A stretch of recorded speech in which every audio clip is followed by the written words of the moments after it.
Welcome to Gapology Radio with your hosts Mark Tinas and Brian Brokoff, authors of the leadership development books Gapology, IMBAR, and Speed of Purpose. At Gapology, our purpose is to help leaders achieve their greatest potential.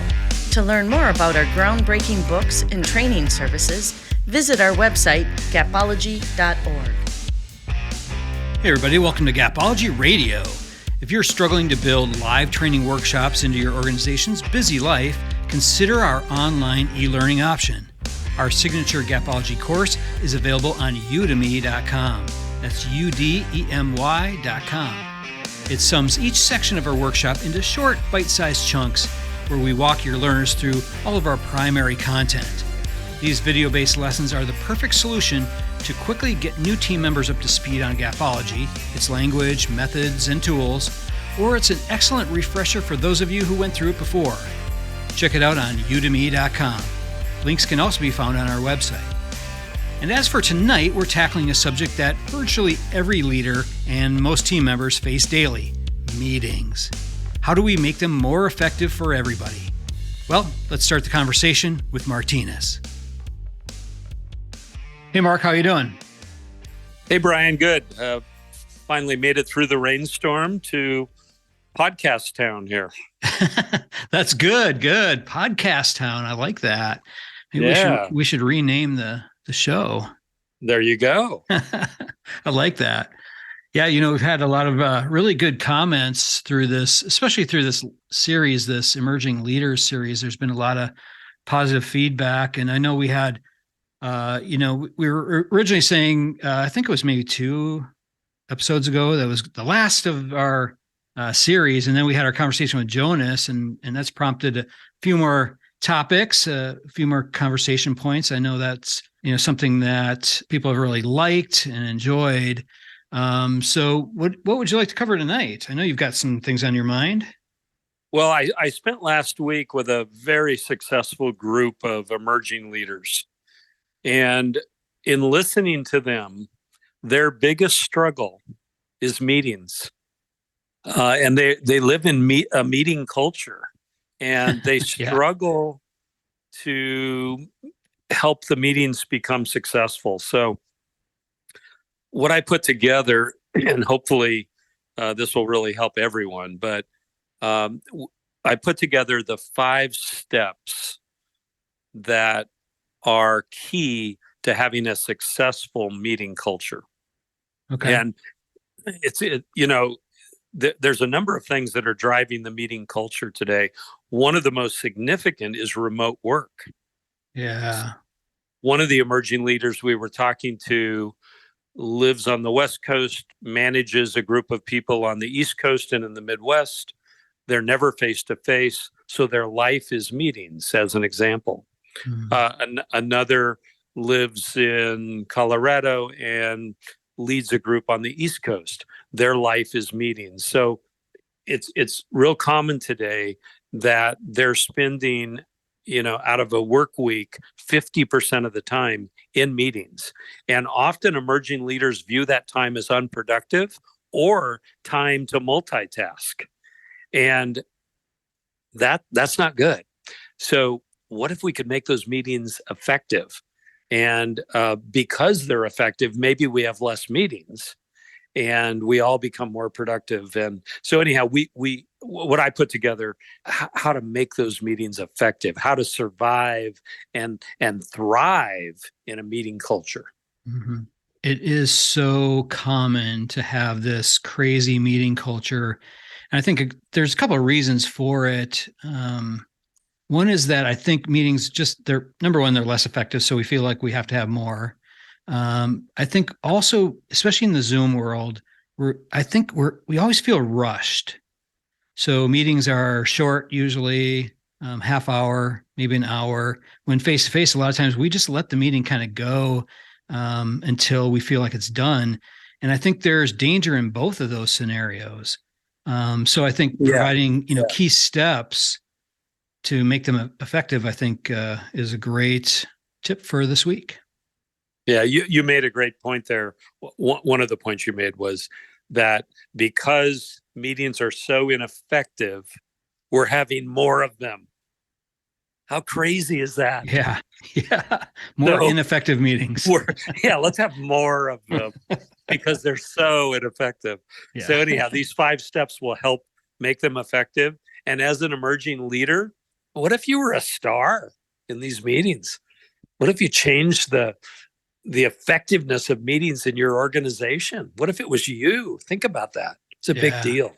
Yeah, So anyhow, these 5 steps are designed to help emerging leaders win in this environment. Okay, sounds cool. All right, so let's jump right in. So again, we live in a meeting culture. I don't know that we can change that. What we can change is the effectiveness of the meetings. So what if they were great? Think about that. What if when people left the meeting, they said, wow, what a great meeting. I hope we have more of these. So what we put together here are the 5 steps. So I want the emerging leaders to look at this through the lens of potentially changing your behavior, but changing your attitude as well towards meetings.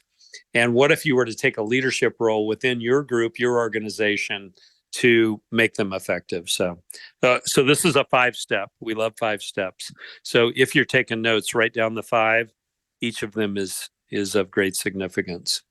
So can I jump in? Sure. Yep.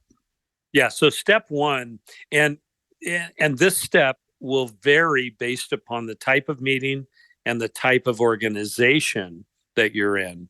But for the meeting, define either a purpose, an agenda, or an objective, or all of the above. So that's the first thing that makes meetings effective. A purpose, here's why we're meeting. An agenda, here's what we're going to talk about. Please come prepared.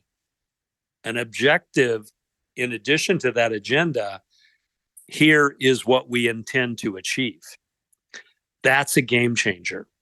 So when you can direct the organization that you're in to move in that direction, take the lead on that, talk to your supervisor about it, coach them, they might be the source of an ineffective meeting. Everything changes. Everything changes when a meeting has a purpose, an agenda, and an objective. Yeah, I think the key to this whole thing is to make sure to send it out ahead of time. Oftentimes I'll see the agenda being passed out at the meeting, and that doesn't give anyone any time to prepare. So I love agendas that get sent out when they say, hey, here's what we want to achieve in this. And I want you to think about this and bring thoughts to the meeting. That way people are prepared. They're ready to participate. I think your participation overall will soar if you're able to do that ahead of time. Yeah, I love that. And that really is the key. So the preparation is key because that makes the participants know that the meeting matters. Yeah. The agenda is key because then they know what will be discussed, and the objective is key so that they find the significance in it, and often then will tailor their preparation to that objective. So that's sort of the starting point. And but the other thing I would say, just to clarify, you need to determine for a given meeting whether it's a purpose, an agenda, an objective, or all 3. And to Brian's point, ideally, again, this is known in advance. And you're going to love my point number 2 then, Brian. Okay. So that is a rhythm. So yeah. Let me explain this. What if we determine that in our organization, in our culture, we need to meet every Monday to discuss these things because they are core to what we're trying to accomplish? That's critical. Lock that meeting in stone. It is every Monday at 3:00 because it matters. And that rhythm will cause the entire organization to prepare all week long for that meeting if you make it that significant. So rhythm is key. There are certain meetings that should occur every week, and they are of significance, and make them matter, make them important, make them celebratory, make them, of great significance. And again, because they're repeated, the preparation is generally all week long. So you can really have an impact on the organization if you can create a meeting rhythm. Combined with that, I know of an organization, for example, that says our meetings will only be held on Mondays and Fridays. Tuesday, Wednesday, and Thursday are for the work that we need to do. And that's awesome if that works in your culture, as an example. If there were an emergency, there might be a meeting, but they designate the meeting days because they expect preparation, they expect participation, and they expect movement from the meeting. The meetings matter. So make them matter. They are not multitask events. They are not. Yeah. I don't know if you know this, but Brian, I worked for a boss. You were not directly involved in these meetings, where when we walked into the meeting room, all devices, meaning laptops and cell phones, were left at the door. They were not allowed. There was no multitasking allowed. Everyone was engaged and expected to participate in the meeting. Those meetings were incredibly effective. They weren't long. It was under an hour, but we could not multitask. In the remote world, how do you know if someone's even listening? Yeah. I mean, so create a rhythm that works for your organization to where the meetings matter and everyone knows they matter. They continue to happen each week. There's a repetitive pattern and everyone gets used to that, and it moves the numbers. Make the meetings, make this rhythm move the metrics that you're working for. What do you think about that? Oh, yeah. I love leadership rhythm. That's one of my favorite parts of Gapology. I think it is so critical. And, a few podcast episodes ago, we talked about how to reduce stress for emerging leaders. And this is one of the keys, is to have a leadership rhythm. And if you are leading a meeting, participating in a meeting, there should be some sort of rhythm to that, in order to minimize the stress, the anxiety that people have with meetings. If they walk into a meeting and they don't know what the agenda is, they don't know what the purpose is, they're sporadic, different things are talked about and focused on and reinforced, and that causes undue stress in your team. So I love that you brought that up. I absolutely think that's critical. And the multitasking thing, especially in the Zoom world, first of all, it's critical that people have their cameras on. I did some. I love that. Yeah, I love that, by the way. Oh yeah, that's a big deal. Right. I did some work with an organization that no one ever had their cameras on, and just through the participation level, that they were multitasking. Absolutely, you could tell. So I love that you brought that up. I think that part is 100% critical. Yeah. No, I love what you said. I mean, you can't have effective meetings when you ask someone a question and there's no response, and then they say, "What? Can you repeat that again? What was that question?" Yeah. So that multitask environment is what's destroying meetings. But having a rhythm, having meetings that occur every Monday at 3:00 changes everything. Yep, because everyone prepares. They think about it, and they want to, reflect, favorably. So again, let's just recap real quick. The first step was to have a purpose, an agenda, an objective, whatever fits, or all of the above. And secondly, work to create a rhythm to where those meetings are significant and they recur. And everyone prepares all week for your meeting or a meeting of great significance. So well done. Yep. So the third, and this is really a challenge to the emerging leaders. What if you were the model of behavior in meetings? How would that reflect on you? What if you conquered the Zoom world by being the model of behavior? Might that affect your peer group, your boss, and others?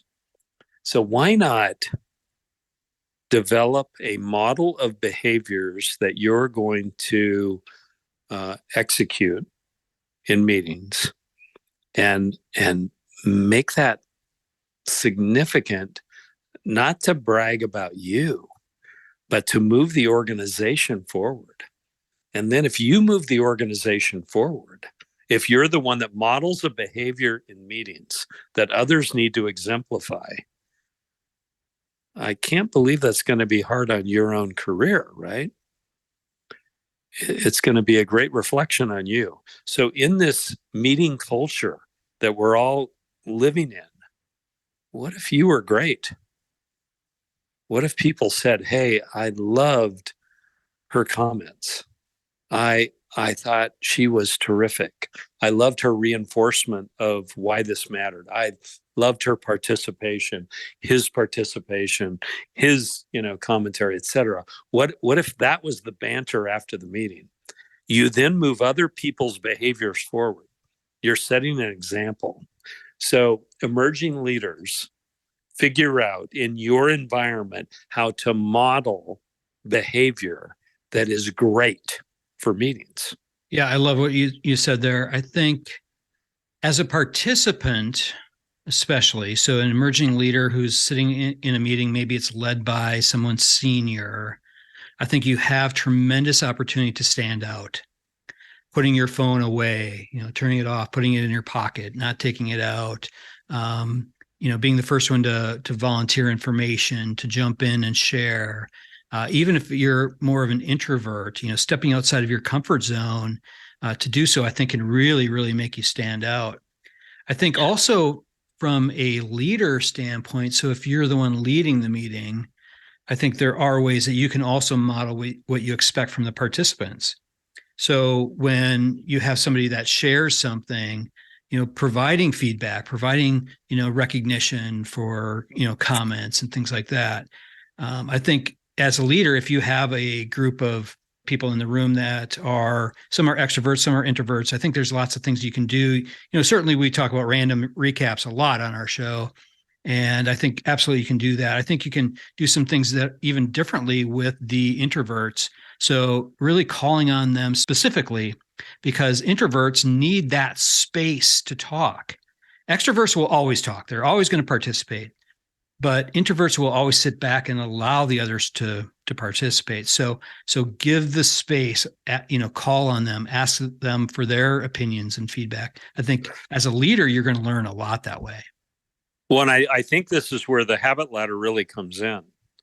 If you as an emerging leader were to model the behavior of the habit ladder during the meeting, it would change everything. And the habit ladder, is part of Gapology. It's of great significance, but it might include step 3 on the habit ladder, which is, Brian, are you all in on this topic that we've talked about? Are you in agreement that we are going to do this? You turn it to that person.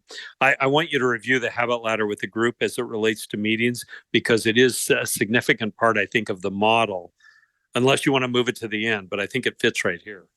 Yeah. Let me walk through it. So the habit ladder, it's designed for, we put it in the book under training, but it really does fit here. So the first step is communication. We want to communicate a message, and we have that defined, designed, we prepared that. So we look at how we communicate, what's the best method of communicating, and we communicate that message. The second step is understanding. So does the team understand what's being said? Do they, intellectually understand what the message is and what they need to do? Third step is agreement, like you said. So does the team agree to the steps that are, being laid out?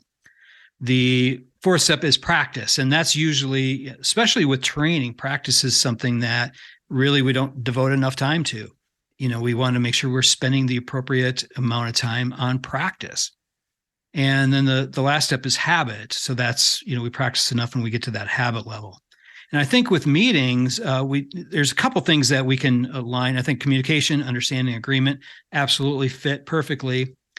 For practice, I think execution, if we look at execution there, I think those things would align. So we agree to whatever we're laying out as the steps, and then we execute.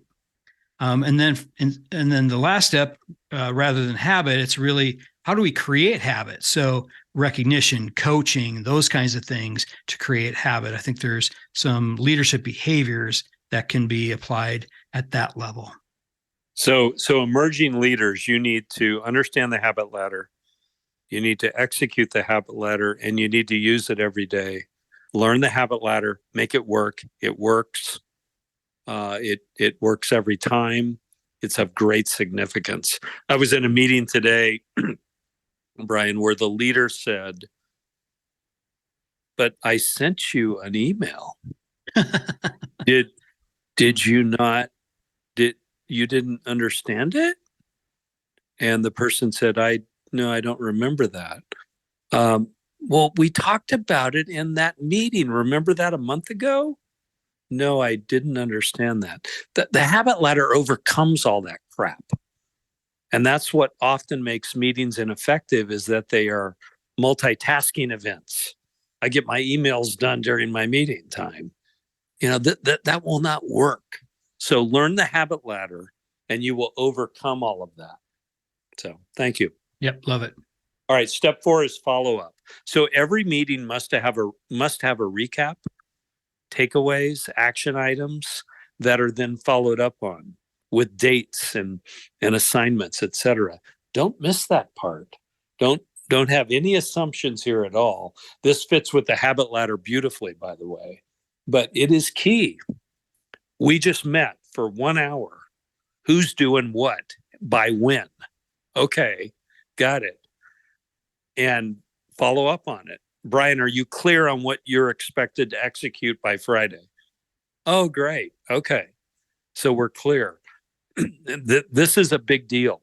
So when you listen to the emerging leaders' frustration with meetings, it's often that there is not effective follow-up and action item accountability. We got to have that.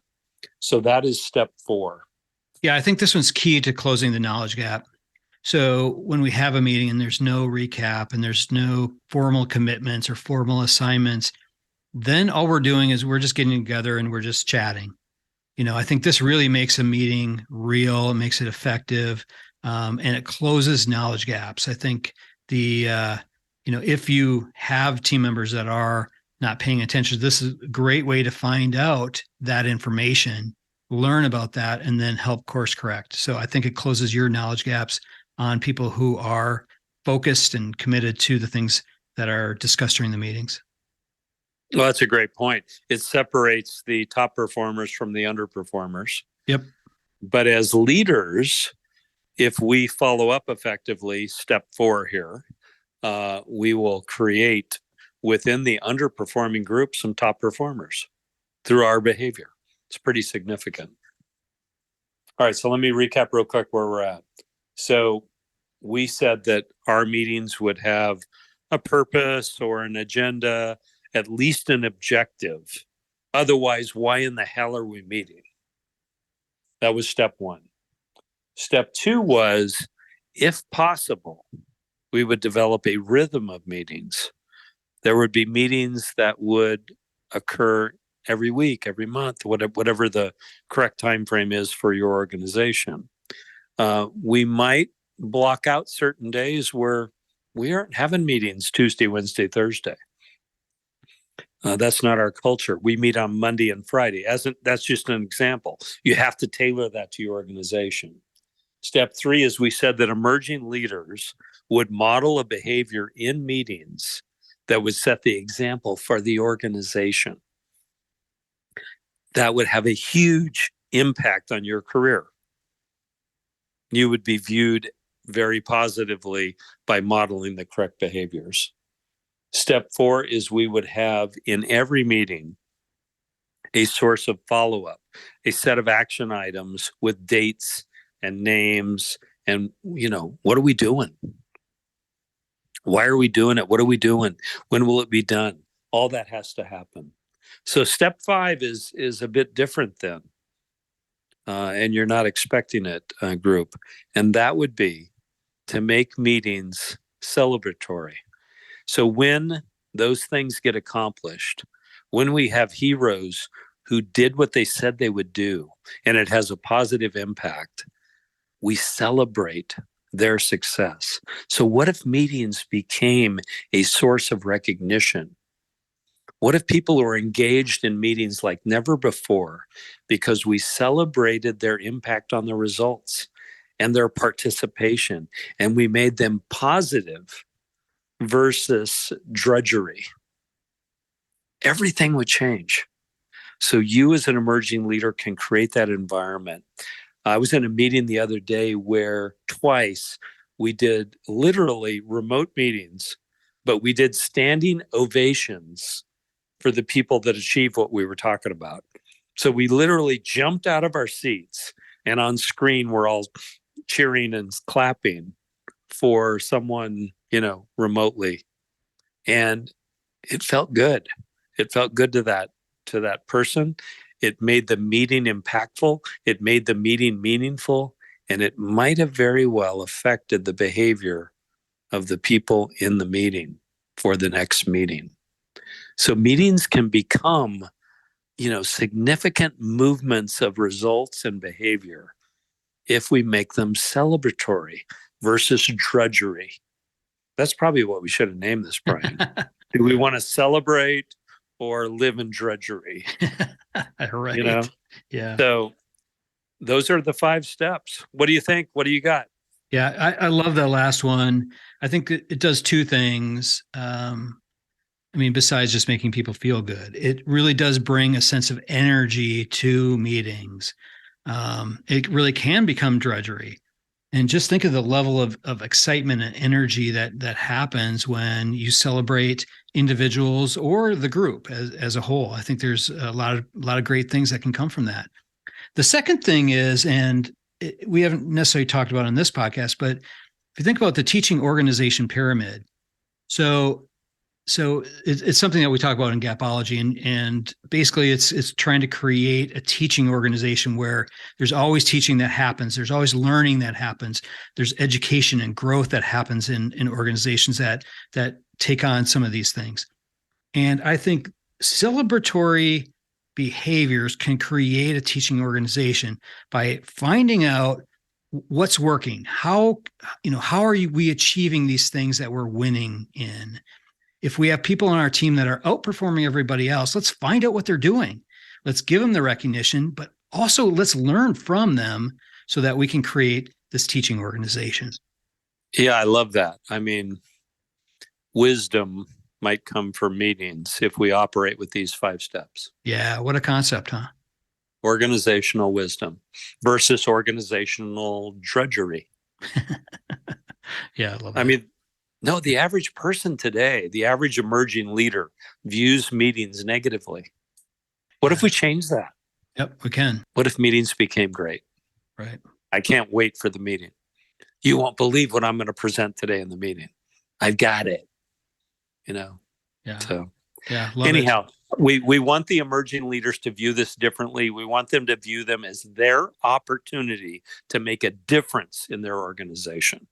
Definitely. And use that habit ladder. I used the habit ladder today, Brian, 3 different times in 3 different scenarios. Oh, wow. Yeah. Well, cool. Yeah. We'll have to get into some of those other scenarios on the next call. Yeah, but the emerging leaders need to know it and use it daily. It literally applied to everything I did today. You would not have believed it. It was amazing. Yeah. So, well, perfect. Thanks, Mark. Thanks, Brian. This is great. We'll talk to you next week. Okay, great. Have a good one. You too. Yep. Bye. All right, that'll do it from here. For more information on effective meetings, check out Gapology.